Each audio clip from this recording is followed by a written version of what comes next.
बात करेंगे natural gas की। वंदना भारती, नेचुरल गैस का फंडामेंटल आपको कैसा दिख रहा है, और फंडामेंटल को देखते हुए इंट्राडे के लिए और शॉर्ट टर्म के लिए किस तरह का ट्रेड एनजी में करना चाहिए? मृत्युंजय, ज़रा सा मॉडरेट टेम्परेचर की यहाँ पे बात है, तो मुझे लग रहा है कि एक बेयरिश फैक्टर हो सकता है। दूसरी चीज़ ये है कि इन्वेंट्री शेड्यूल है और इन्वेंट्री थोड़े से बढ़ के आने की एक्सपेक्टेशन, अगर ऐसा होता है तो मुझे लग रहा है कि इवनिंग ट्रेडिंग सेशन में हम फॉल आते हुए देख सकते हैं। 196 के लेवल के लिए यहाँ पे एक बार टारगेट रखते हुए सेलिंग करनी चाहिए, और जो स्टॉप लॉस यहाँ पे मेंटेन करना होगा वो 201 रुपये का होगा।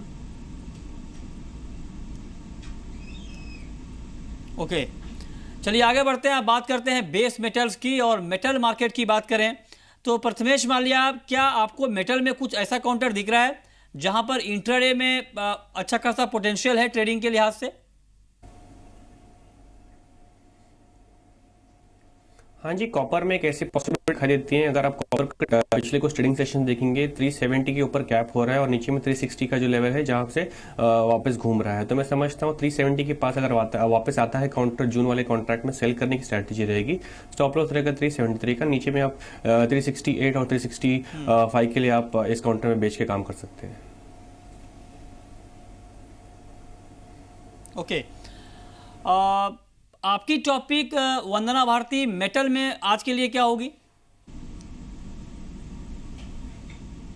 मुझे लग रहा है यहाँ पे कि एक बार लेड में थोड़ा सा हमने गैप अप ओपनिंग देखा। मुझे लग रहा है कि थोड़ा सा नॉर्मलाइज होगा सिचुएशन और यहाँ पे थोड़ी सी सेलिंग आ सकती है। 136 के लेवल पे सेल करने के लिए रिकमेंड करूंगी। 134 का मुझे लग रहा है कि टारगेट आना चाहिए, 2 रुपये तक का फॉल आना चाहिए। जो स्टॉप लॉस होगा वो 137 का होगा। ओके, प्रथमेश माल्या, करेंसी को लेकर के आपका व्यू क्या है? जून का महीना अहम है, फेड दरें बढ़ा सकता है, ऐसी खबरें आ रही हैं, और साथ ही कल जीडीपी के नंबर आ चुके हैं, और जो नंबर है फोर्थ क्वार्टर का वो बहुत ही यहाँ पर अगर हम देखें तो 6.1% का है, जिससे कि माना यह जा रहा है कि स्लो हो गई है इकोनॉमी की ग्रोथ। ऐसे में रुपए के ऊपर क्या आउटलुक है आपका? देखिए, रुपी जो है 65.3 हायर साइड में और नीचे में 64.3, 65.3 के आसपास एक्सपोर्टर्स काफ़ी हावी है, और वैसे ही नीचे में अगर आप देखोगे 64.3 के आसपास आता है तो इंपोर्टर्स काफ़ी हो सकते हैं। तो मैं समझता हूँ ये मेक और ब्रेक सिचुएशन होगा ऑन द ईदर साइड। तो ये कंसोलिडेशन रहेगा इस पर्टिकुलर रेंज में। तो फिर वैसे कोई अगर इंटरनेशनल फैक्टर्स उमड़ के आते हैं, कोई इसमें डायरेक्शनल रुकआउट दे सकता है, अदरवाइज इस पर्टिकुलर रेंज में कंसोलिडेशन देख सकते हैं आप रुपी में। ओके, अब बात करते हैं एग्री मार्केट की, और एग्री मार्केट में पिछले कुछ दिनों में जबरदस्त बिकवाली का माहौल बनता हुआ दिखा है, और चौतरफा बिकवाली का शिकार पूरा एग्री कमोडिटी यहां पर हुआ है। इसके पीछे कुछ महत्वपूर्ण वजह है जिसने कमोडिटी मार्केट के सेंटीमेंट को बेहद कमजोर किया है।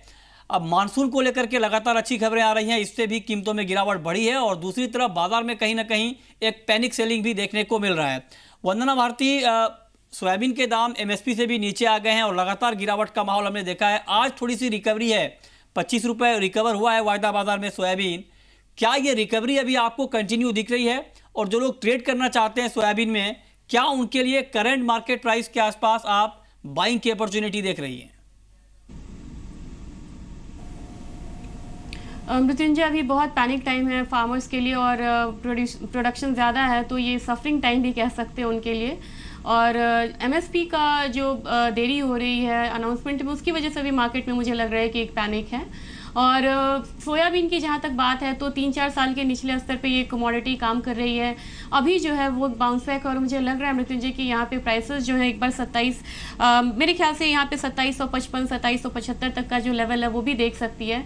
फिलहाल थोड़ा सा रिस्की ट्रेड होगा अगर मैं 2775 तक का टारगेट देती हूँ, लेकिन मुझे लग रहा है कि 2755 तक के लेवल के लिए यहाँ पे बाय करके चलना चाहिए। जो स्टॉप लॉस यहाँ पे मेंटेन करना होगा वो 2710, 2700 का होगा।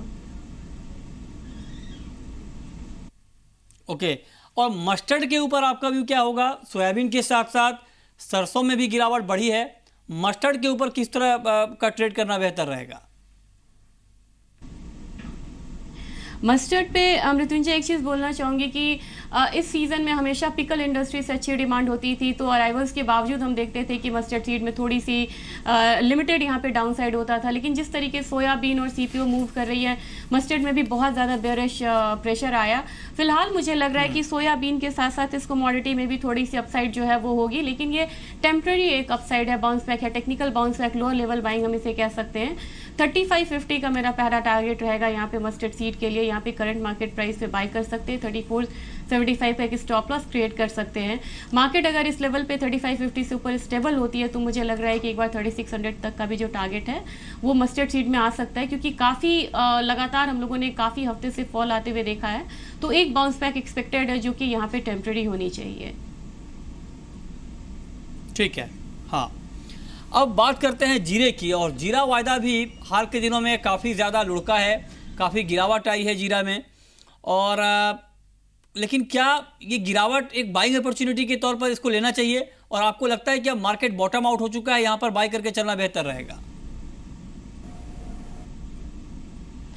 मुझे लग रहा है मृत्युंजय, क्योंकि एक्सपोर्ट डिमांड जिस तरीके से करेंसी अप्रिशिएट हुआ अपना INR, तो उसकी वजह से एक्सपोर्टर्स यहाँ पे बहुत ज़्यादा इंटरेस्टेड नहीं है। और टर्की और सीरिया में अनरेस्ट के बाद हम लोगों ने देखा था कि भारत में जीरे का दाम जो है वो काफ़ी बढ़ा था, और फिर बाद में वहाँ से लगातार करेक्शन होते हुए हम लोगों ने देखा है। फिलहाल मुझे लग रहा है कि करेक्शन जो है, हम ये नहीं कह सकते कि डन है मार्केट में, यहाँ पे फर्दर करेक्शन नहीं है। लेकिन करंट मार्केट प्राइस से मुझे लग रहा है कि प्राइसेस एक बार ऊपर 18,000 से ऊपर जाने की कोशिश करेगा, और स्टेबल भी हो सकता है वहाँ पे। फिलहाल मैं बोलूँगी कि 17,800 के लेवल पे बाय करना चाहिए, 18,100 का टारगेट रखना चाहिए, 17,650 का यहाँ पे स्टॉप लॉस क्रिएट करके चलना होगा। मार्केट अगर 18,000 से ऊपर स्टेबल होती है मृत्युंजय, तो मुझे लग रहा है कि आने वाले टाइम में 18,500 तक का भी जो भाव है वो देखा जा सकता है। ओके, ठीक है। कॉटन सीड ऑयल केक के ऊपर आपका व्यू क्या होगा? क्या अभी जो ताजा भाव दिख रहा है इस लेवल पे बाई करना ठीक रहेगा?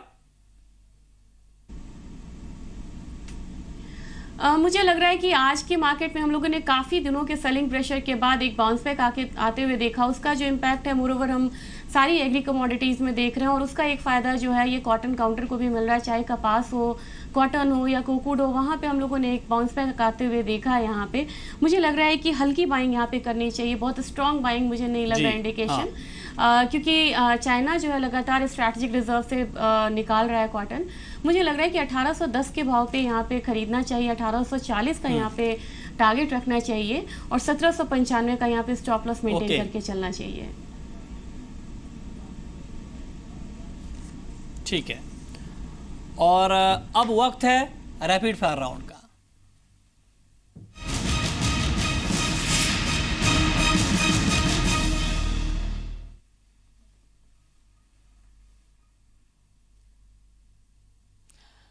वंदना भारती, आपकी पहली रैपिड फायर कॉल क्या होगी? मुझे क्रूड में इन्वेंट्री डिक्लाइन की यहाँ पे एक्सपेक्टेशन है, तो मुझे लग रहा है कि 3150 पे एक बार बाय करना चाहिए 3250 के टारगेट के लिए। जो स्टॉप लॉस होगा वो 3100 का होगा।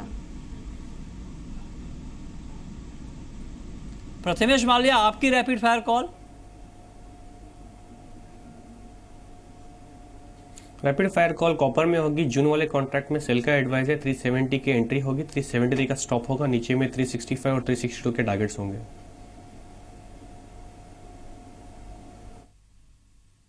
आपकी आखिरी कॉल वंदना? मैं भी प्रथमेश की तरह यहाँ पे कॉपर में ही जाना चाहूँगी। मुझे लग रहा है कि सेलिंग की यहाँ पे सलाह रहेगी मेरी। 368 के लेवल पे सेलिंग करना चाहिए, 360 का टारगेट होना चाहिए, 372 का यहाँ पे स्टॉप लॉस होना चाहिए।